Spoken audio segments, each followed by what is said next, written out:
Yes. Welcome back, dear students. We will continue with the mechanism part of nucleophilic reaction. And earlier we had seen SN2 reaction mechanism. And now we will see SN1 mechanism. So yesterday we had discussed some aspect of SN1 reaction mechanism.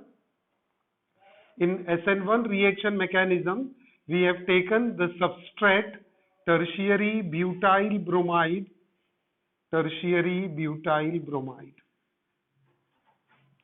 and it is reacted with a nucleophile OH negative ion. OH कहाँ से मिला है ये कल हमने समझा था, है ना? This we get from the aqueous NaOH. So this is the nucleophile OH, and this is going to attack on the central carbon which is having fractional positive charge. So OH is supposed to attack the central carbon with the positive charge, but this attack from the front side is prevented by the presence of another nucleophile Br. So front side attack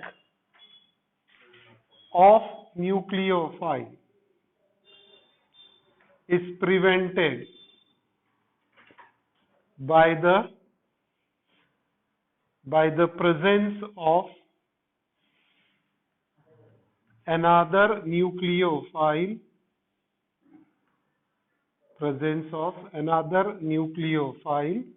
What is that another nucleophile? Br. Front side attack is prevented. This is what the first observation we can have. The second observation क्या होगा? The nucleophile will try to attack from the back side on this central carbon. As front side is blocked, it will try to attack from the side opposite to Br. But backside attack also not possible. Because इसका reason बेटा यहाँ होना अपने को also not possible because of plus I effect, because of the presence of plus I effect because of presence of 3 CH3 group. सही है? 3 CH3 group.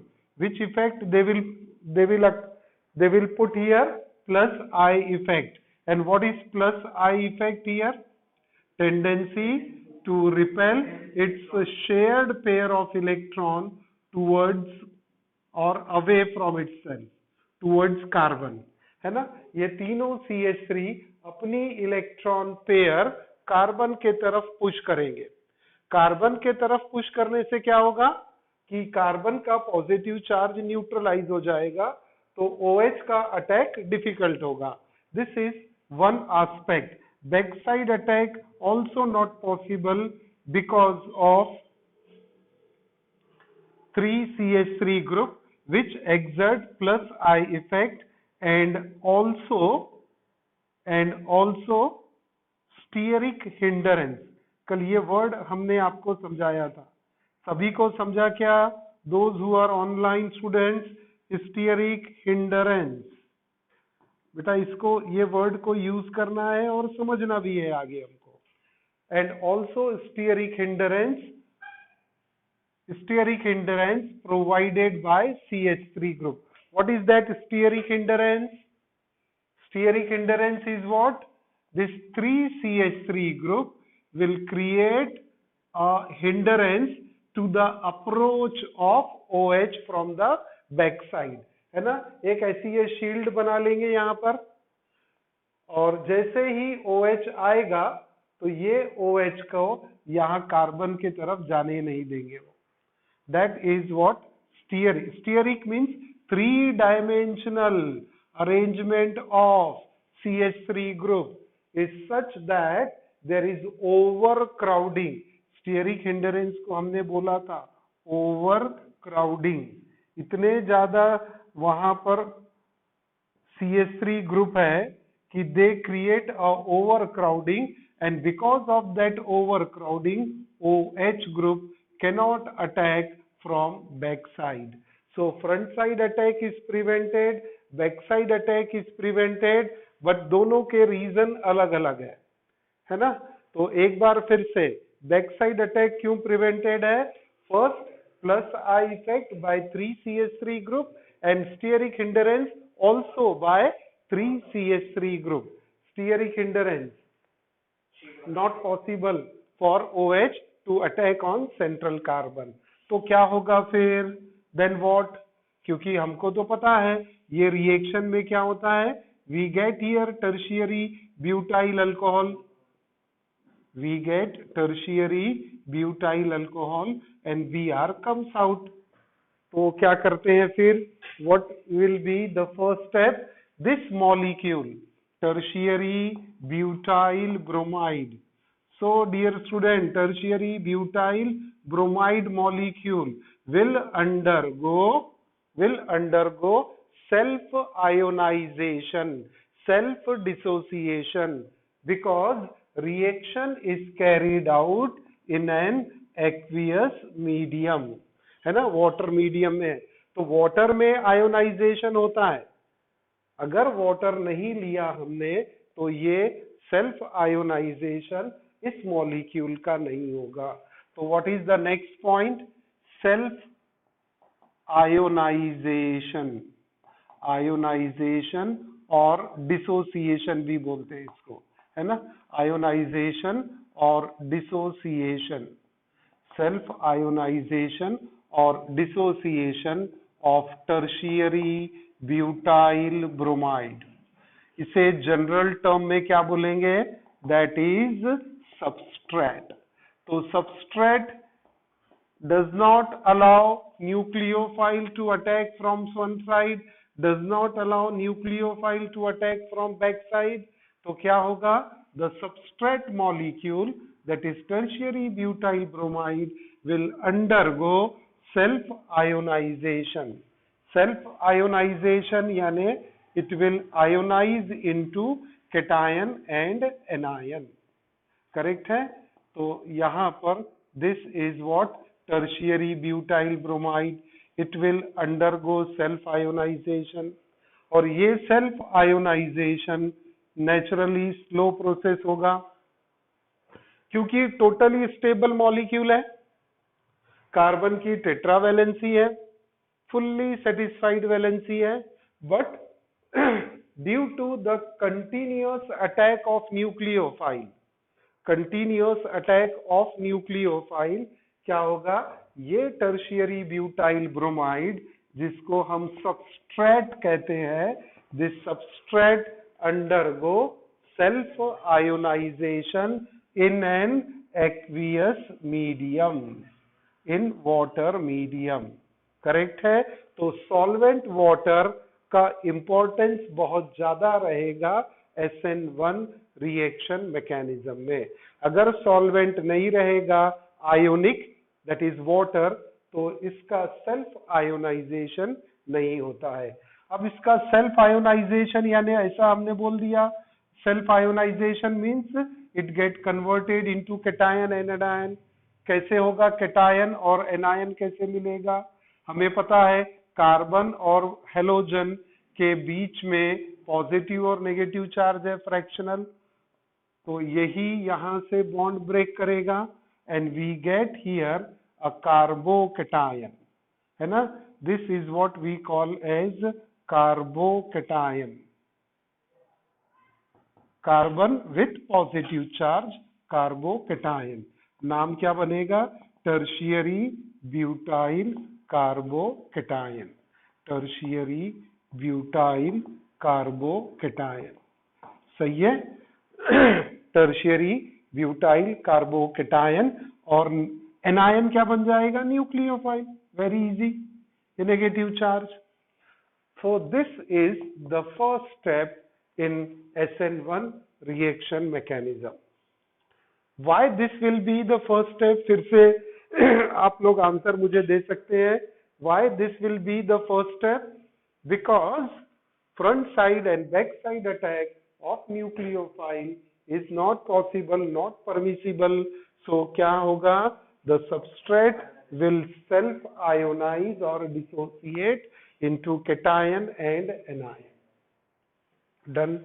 अब ये self ionization से स्टेप 2 में क्या होगा? That is interesting. तो स्टेप 2 में देखते हैं. यहाँ पर ये कैटायन लिया हमने, कार्बोकैटायन बोलेंगे इसे, है ना, carbon with positive charge, tertiary butyl carbocation. Now अब ये कार्बोकैटायन की कैरेक्टरिस्टिक प्रॉपर्टी क्या है इसको समझेंगे, है ना. The first characteristic property of this carbocation is what? That it is having planar geometry. It is having planar geometry. Planar geometry है यानी एक सिंगल प्लेन में all the 4 carbon atoms are distributed. और प्लेनर ज्योमेट्री कौन सी है? Triangular planar geometry. कल हमने समझाया था थोड़ा ये कि ट्राइंगुलर प्लेनर ज्योमेट्री कैसे बनेगी, है ना. तो यहाँ ड्रॉ करते हैं, हम एक ट्राइंगल बनाते हैं और ये सेंटर में कार्बन, इसके ये 3 CH3, है ना. तो ये प्लेनर ट्राइंगुलर ज्योमेट्री. और इसका बॉन्ड एंगल बेटा कितना होता है? 120 डिग्री. तो इसका बॉन्ड एंगल बनता है 120 डिग्री. और हाइब्रिडाइजेशन कौन सा होता है? sp2 hybridization. These 3 properties we must remember when we talk about the formation of tertiary butyl carbocation through self ionization of tertiary butyl bromide. पूरा मैंने क्या सेंटेंस बोला समझा आपको? तो tertiary butyl carbocation which is formed, what are the characteristic property of it? It is having planar triangular geometry, bond angle is 120 degree and hybridization is sp2. That means कि जो ये कार्बोकैटायन है it is more electronegative as compared to the earlier carbon. हमने पढ़ा था SN2 SN3 जैसे hybridisation बढ़ता है उसकी इलेक्ट्रोनेगेटिविटी बढ़ती है. हाइब्रिडाइजेशन बढ़ने से इलेक्ट्रोनेगेटिविटी बढ़ती है. यहाँ पर ये sp3 है लीस्ट इलेक्ट्रोनेगेटिव, sp2 में कंपैरेटिवली मोर. बट यहाँ कार्बन पे बेटा चार्ज कौन सा आ रहा है? पॉजिटिव चार्ज आ रहा है. तो ये बन गया कार्बोकैटायन. वो डबल बॉन्ड रहता है sp2 में, sp3 में. तो यहाँ पर ये sp2 hybridize, 120 degree bond angle, geometry planar triangular. तो प्लेनर ट्राइंगुलर ज्योमेट्री का एडवांटेज क्या होता है या डिसएडवांटेज, जो भी आप इसको काउंट करें, कि न्यूक्लियोफाइल जो OH है पहले फ्रंट से भी अटैक नहीं कर सकता था, बैक से भी नहीं. अब वो क्या कर सकता है? दोनों साइड से अटैक कर सकता है ना. Equal opportunity for nucleophile to attack on this tertiary butyl carbocation because of its geometry and because of its bond angle. Bond angle 120 degree होने से now it is exposed. It is exposed to the attack of nucleophile from front side as well as from the back side. Equal opportunity होगी nucleophile को attack करने की. अब ये वाली step attack करेगा यहाँ पर, तो क्या प्रोडक्ट मिलेगा इसमें? अब अटैक भी जो होगा वो फ्रंट साइड से भी पॉसिबल है और बैक साइड से भी पॉसिबल है. फ्रंट साइड से अटैक करेगा तो आपको ये स्ट्रक्चर मिल जाएगा टर्शियरी ब्यूटाइल कार्बोकैटायन का. और बैक साइड से अटैक करेगा तो ये टर्शियरी ब्यूटाइल कार्बोकैटायन मिलेगा. सही है। अब इसमें ये देखिए आप, क्या ये दोनों एक दूसरे के आइसोमर नहीं दिख रहे हैं? एक डेक्स्ट्रो दिख रहा है और एक लिवो आइसोमर दिख रहा है। जो अरेंजमेंट है, यहाँ OH राइट हैंड साइड में है, ये लेफ्ट हैंड साइड में। OH राइट हैंड साइड में है तो इसे हम कहेंगे रिटेंशन ऑफ कॉन्फ़िगरेशन। रिटेंशन है, न्यूक्लियोफाइल कहाँ था? राइट में। अभी कहाँ पर है? राइट में। Retention of configuration. और this is what? Inversion of configuration.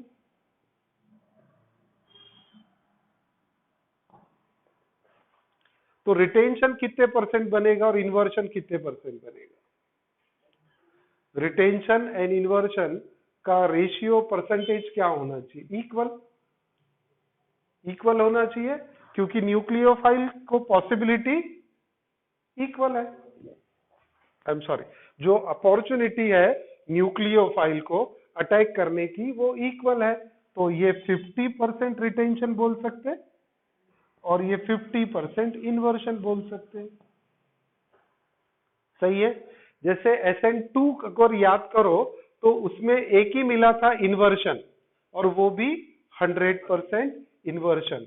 यहां पर 50% रिटेंशन, 50% इन्वर्शन, क्योंकि approach of nucleophile has equal opportunity, 50-50 possibility है। तो यहां पर ये टर्शियरी ब्यूटाइल अल्कोहल मिला हमको, tertiary butyl alcohol with 50% retention and 50% inversion. अब ये 50% रिटेंशन और इन्वर्शन को हम क्या बोलते हैं? Racemic mixture. what we call it as a racemic mixture। जैसे D equal amount of D and equal amount of L, when mixed together we get a racemic mixture। तो यहाँ पर ये जो टर्शियरी ब्यूटाइल मिला जिसमें रिटेंशन है, आप इसको मान लीजिए अगर ऑप्टिकली एक्टिव होता तो ये D कहलाता, ऑप्टिकली एक्टिव होता तो ये L कहलाता। Are you following this? है ना? ये वैसे ऑप्टिकली एक्टिव नहीं होगा। क्यों नहीं होगा? क्योंकि कायरल कार्बन नहीं है, ये अकिरालिटी है। यहाँ पर अकायरल कार्बन है। ये कार्बन कायरल कब होगा? जब 4 डिफरेंट रहेंगे। यहाँ पर तो 3 सिमिलर है। सपोज अगर हम यहाँ पर एक ऑप्टिकली एक्टिव कंपाउंड लेते और उसको SN1 मैकेनिज्म करते तो हमें एक D आइसोमर मिलता और एक L आइसोमर मिलता, अगर ये ऑप्टिकली एक्टिव होता तो। और D 50%, L 50% दोनों को मिला देते तो आपको क्या मिलता? रेसिमिक मिक्सचर और रेसिमिक फॉर्म। सही है। तो SN1 में भी ये बात का ध्यान रखना पड़ेगा कि जो प्रोडक्ट मिलेगा वो रेसिमिक मिक्सचर मिलेगा। SN2 में प्रोडक्ट जो मिल रहा था वो इन्वर्शन ऑफ कॉन्फ़िगरेशन मिल रहा था। सही है। तो ये हो गया आपका मैकेनिज्म, SN1 का मैकेनिज्म मिला आपको। अब इसमें कैसा है कि जो मैकेनिज्म दिख रहे हैं हम लोग, उस मैकेनिज्म में आपको ओवर क्राउडिंग, डिस्टेबलाइजेशन सब समझ में आ गया, स्टीयरिक हिंडरेंस भी समझ में आ गया। अब यहां पर स्लो स्टेप कौन सी रहेगी और फास्ट स्टेप कौन सी होगी? मृणांक, स्लो कौन सी, फास्ट कौन सी स्टेप होगी? आयोनाइजेशन वाली फास्ट होगी। ऐसे कैसे? अरे ये स्लो हो जाएगी फिर। ये क्यों स्लो होगी? अरे ये तो उल्टा बोल रहा है, ये वाली सबसे ज्यादा फास्ट होगी क्योंकि ये कैटायन और एनायन दोनों अवेलेबल है ना। अरे एसिड और बेस अगर दोनों साथ में है तो न्यूट्रलाइजेशन स्लो होता है क्या? नहीं, इट इज हाईली स्पॉन्टेनियस। तो यहाँ क्या है? कार्बोकैटायन पे बेटा कौन सा चार्ज है? पॉजिटिव। न्यूक्लियोफाइल कौन सा? Pure complete negative charge. Carbon complete positive charge. तो ये जो अटैक है ये क्या होगा? फास्ट होगा, that means step 2 is going to be very fast और स्टेप 1 कंपैरेटिवली स्लो होगी, क्योंकि न्यूक्लियोफाइल अटैक करता रहेगा और स्लोली वो मॉलिक्यूल आयोनाइज होगा, है ना, क्योंकि ये सैचुरेटेड है ना, सैचुरेटेड है, आयोनिक नहीं है molecule, this is a covalent compound. अगर आयोनिक कंपाउंड होता तो उसका आयोनाइजेशन जल्दी होता, ये कोवेलेंट कंपाउंड है तो इसका आयोनाइजेशन स्लो होगा। तो फिर स्लो और फास्ट आपने जब डिसाइड कर लिया तो रेट डिटरमाइनिंग स्टेप कहां लिख दूं मैं फिर? स्लो वाली। आरडीएस कौन सा होगा? स्लो। कल समझाया था ना आपको SN2 में, which step is going to be rate determining step? The slow step is always rate determining step. Okay? तो ये रेट डिटरमाइनिंग स्टेप आ गई। अब रेट डिटरमाइनिंग स्टेप बेटा आ गया तो रेट ऑफ रिएक्शन लिख सकते हैं हम लोग यहां पर। समझ रहा है मैकेनिज्म आप सभी को? रेट ऑफ रिएक्शन बोलो। Rate of reaction depends on what? Rate of reaction is directly proportional to the concentration of, यानी बॉक्स ब्रैकेट बनाते हैं हम, है ना। तो किस पे रहेगा? जल्दी से आंसर दे दो कपिल, क्या आंसर आएगा? सबस्ट्रेट। कौन? पायुषनी है? साक्षी। चलो बहुत दिनों बाद साक्षी ने आंसर दिया, है ना। तो कौन सा होगा बेटा? सबस्ट्रेट। क्यों सबस्ट्रेट बोल रहे हैं आप? सबस्ट्रेट क्यों बोल रहे हैं? Because only substrate is participating in rate determining step. तो वही उसी का कॉन्सेंट्रेशन यहाँ पर रेट ऑफ रिएक्शन को डिसाइड करेगा। OH है क्या यहाँ पर? नहीं है। जो है नहीं वो थोड़ी डिसाइड करेगा, जो रहेगा रिएक्शन रेट में वो डिसाइड करेगा। Are you getting this? समझा कि rate of reaction always depends upon those molecules which are participating in slow step. Here we observe only one molecule, and what is that? Substrate. Correct है? तो substrate पे rate of reaction depend करेगा। इसी reaction को हम और करके कैसा लिखते हैं सभी को पता है? Rate of reaction is equal to, क्या करते हैं हम? प्रोपोर्शनलिटी का साइन निकाल देते हैं और proportional to tertiary butyl bromide. ये लिखा मैंने, देखो कंडेंस फॉर्म में टर्शियरी ब्यूटाइल ब्रोमाइड। समझा क्या सभी को? CH3 थ्राइस CBr, है ना, टर्शियरी ब्यूटाइल ब्रोमाइड आ गया। Tertiary butyl bromide is the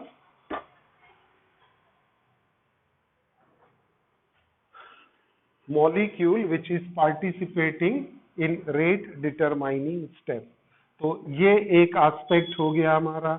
अब सेकंड एस्पेक्ट आएगा, व्हाट अबाउट मॉलिक्यूलैरिटी? मॉलिक्यूलैरिटी क्या होगी इसकी? क्या होगा कपिल? मॉलिक्यूलैरिटी 1 होगी। क्यों 1 होगी? आप फिर से आंसर देंगे। क्योंकि सबस्ट्रेट तो रेट में पार्टिसिपेट कर रहा है, ओनली 1 मॉलिक्यूल, सो मॉलिक्यूलैरिटी इज 1 रहेगा तो इसे हम क्या बोलते हैं? यूनी और मोनो मॉलिक्यूलर। यूनी और मोनो मॉलिक्यूलर। यूनी और मोनो मॉलिक्यूलर। तो इसीलिए इस रिएक्शन में, मैकेनिज्म में हमने क्या नाम दिया? SN1। 1 क्या डिनोट करता है? मॉलिक्यूलैरिटी। पूरा नाम क्या होगा इसको बोलेंगे अब सब लोग, है ना? Unimolecular nucleophilic substitution reaction. What it is? फिर से एक बार, unimolecular nucleophilic substitution reaction. Correct है? मॉलिक्यूलैरिटी हो गया, रेट ऑफ रिएक्शन हो गया।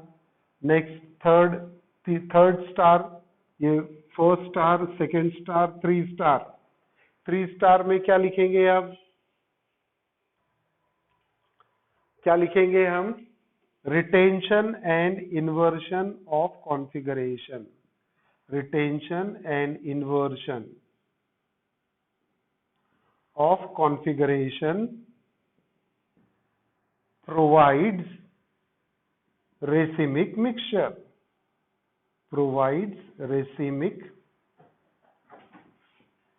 mixture, correct है, this will provide racemic mixture, is it okay? बतलाए ना बेटा कैसे रेसिमिक मिक्सचर मिलेगा, क्योंकि nucleophile equal opportunity front side attack के लिए है, equal opportunity back side attack से है।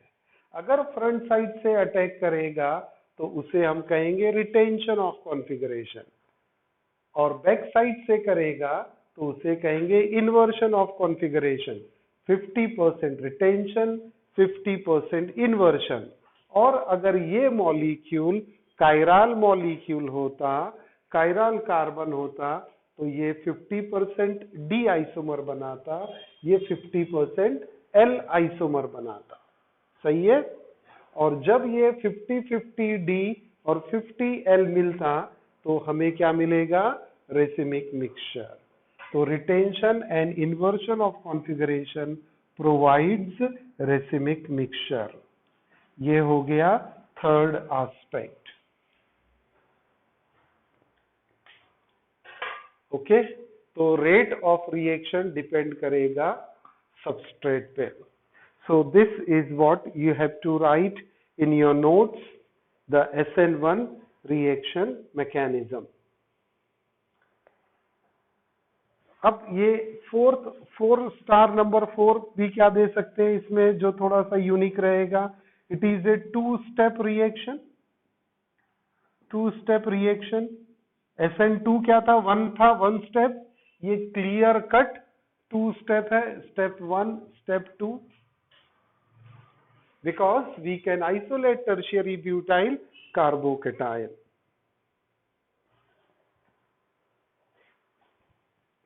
और बाकी तो पॉइंट हमने लिख के रखे हैं कि front side attack, back side attack is not possible initially but after breaking of bond, है ना।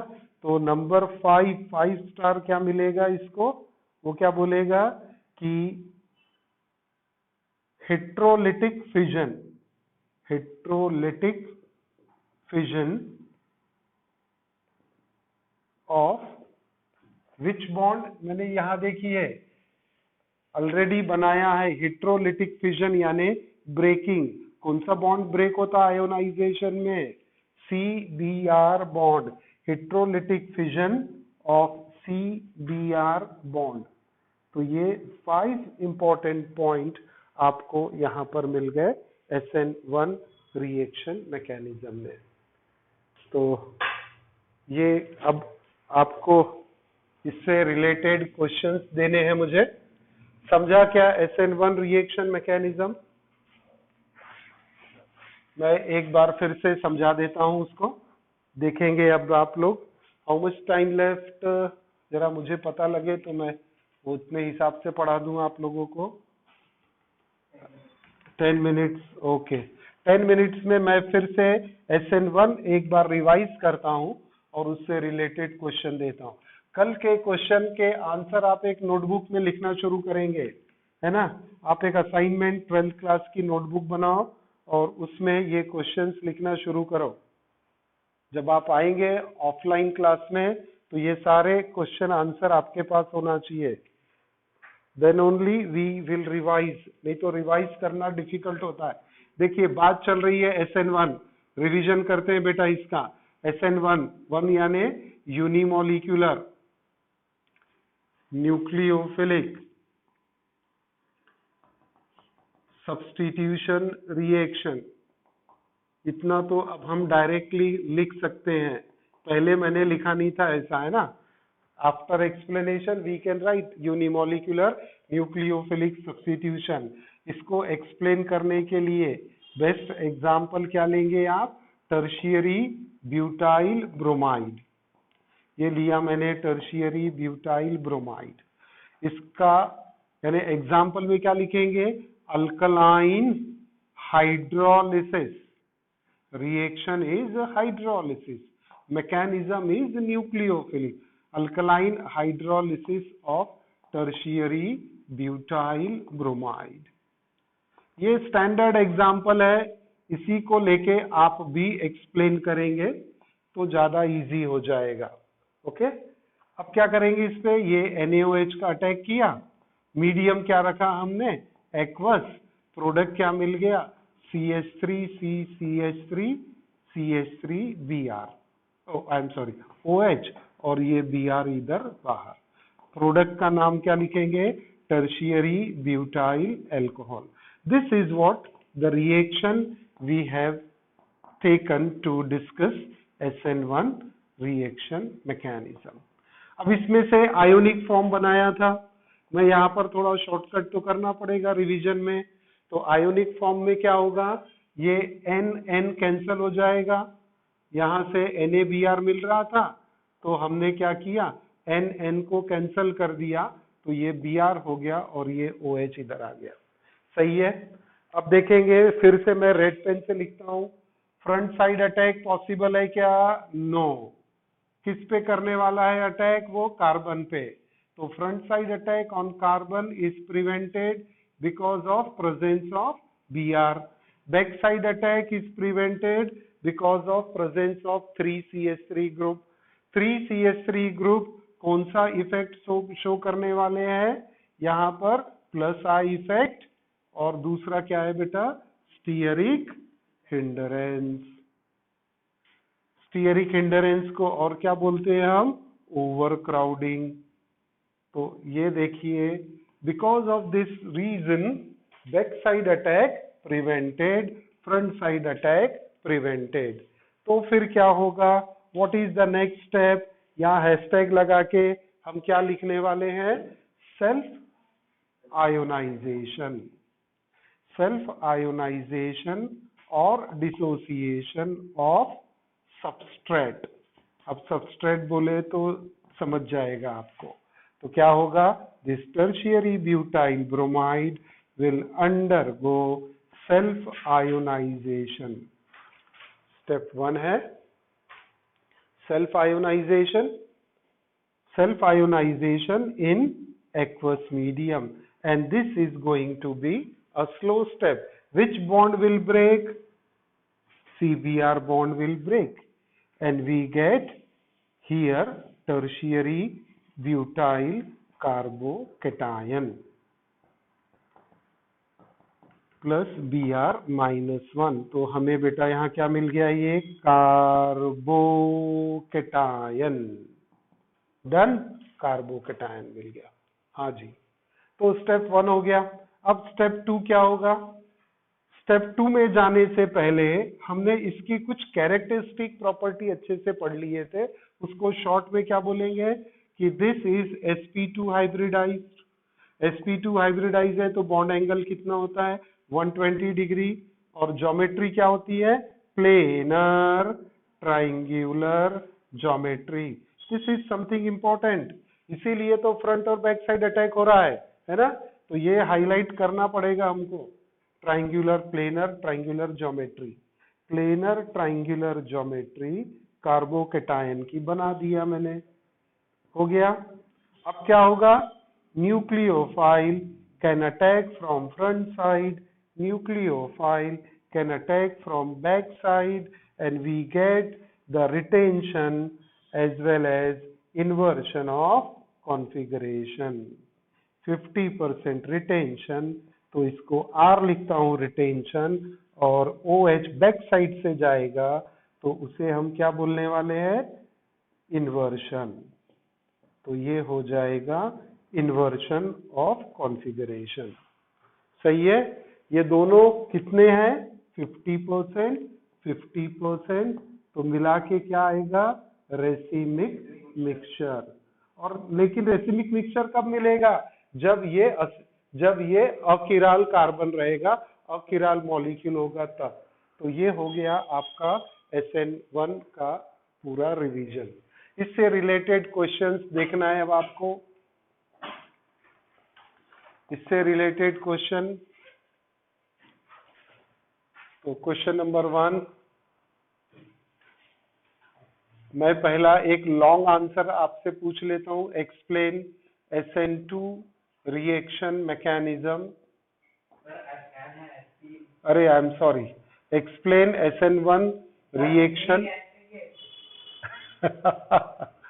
जल्दी जल्दी में मिस्टेक होती है ना। Explain SN1 reaction mechanism with alkaline hydrolysis of, with alkaline hydrolysis of। अब देखो मैं IUPAC नेम लिखता हूं, alkaline hydrolysis of 2-bromo 2-methyl है ना, 2-bromo 2-methyl प्रोपेन, यानी कि tertiary butyl bromide, tertiary butyl bromide. Second, why nucleophile OH cannot attack substrate molecule from front as well as backside। Explain with reason, है ना, reasons देना है आपको। Explain with reasons। Okay, ये 2 question बड़े वाले बनते हैं, और कोई शॉर्ट क्वेश्चन है वो मैं नेक्स्ट टाइम देता हूं आपको। 1 मिनट बाकी है अभी क्लास का, तो SN1 SN2 को कल और थोड़ा सा पढ़ेंगे हम, है ना, कि दोनों में क्या डिफरेंस है और क्या कॉमन हमको समझ में आता है ना। Factors affecting SN1 SN2 reaction mechanism we will take tomorrow. Okay, see you बेटा, चलो कल मिलते हैं।